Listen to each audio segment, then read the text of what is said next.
arrives salt. It arrives salt. And I don't use all my information. That may come from journalism, because you go to interview people in their home. The minute you step in, you seize the atmosphere. I remember doing that. You know the atmosphere. Even the way it can smell of apples in a bowl, or it can smell of cigarette smoke, or you grab that, and you can guess certain things, but you mustn't use them, because then you're into fiction. But I was thinking, when these characters present themselves, is there only one story for the characters? He is called so-and-so. His father insisted that he study that. He didn't want to. All that just comes with them. And I know more at the beginning. It all comes out, in the end. And if you change one thing, then all the other characters change in relation to that. So you have to be very careful what is right and what is not. The Muslim wife began for you with this image from the final scene of the story. She's walking across with him after the war, walking across the Place Masséna, and she's taking back a husband she meant to reject. And by the time she's reached the thing, and he said, "I've always loved you," which is probably on the spur of the moment, men are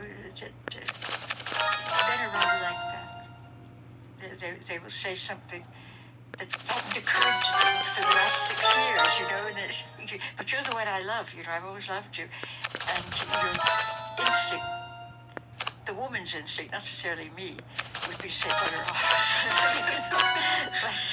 but actually most women are a soft touch for something like that. Because she really would like to not have another upheaval in her life, that.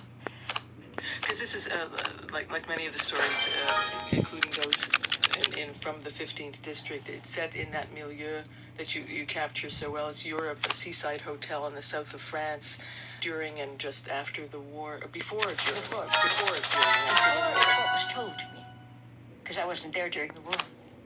It's from conversations, and also they say things that reveal the kind of life they had before, and they're sorry they can't go on with it. Could you read from near the beginning of the Muslim life?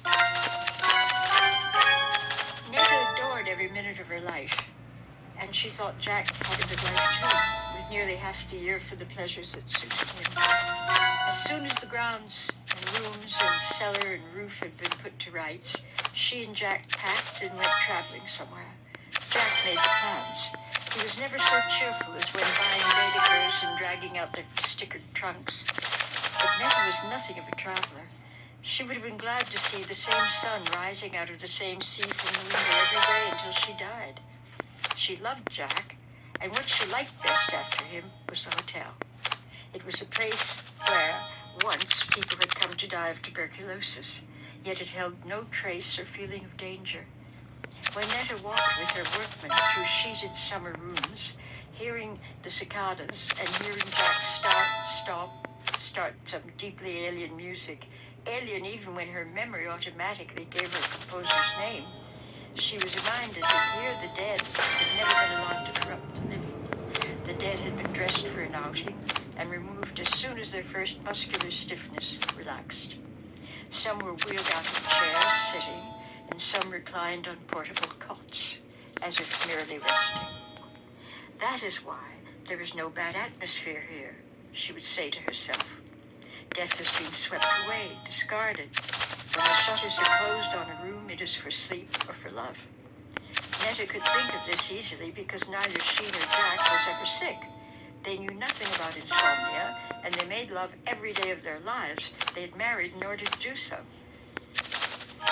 Spring had been the season for dying in the old days. Invalids who had struggled through the dark comfort of winter took fright as the night receded. They felt without protection. Some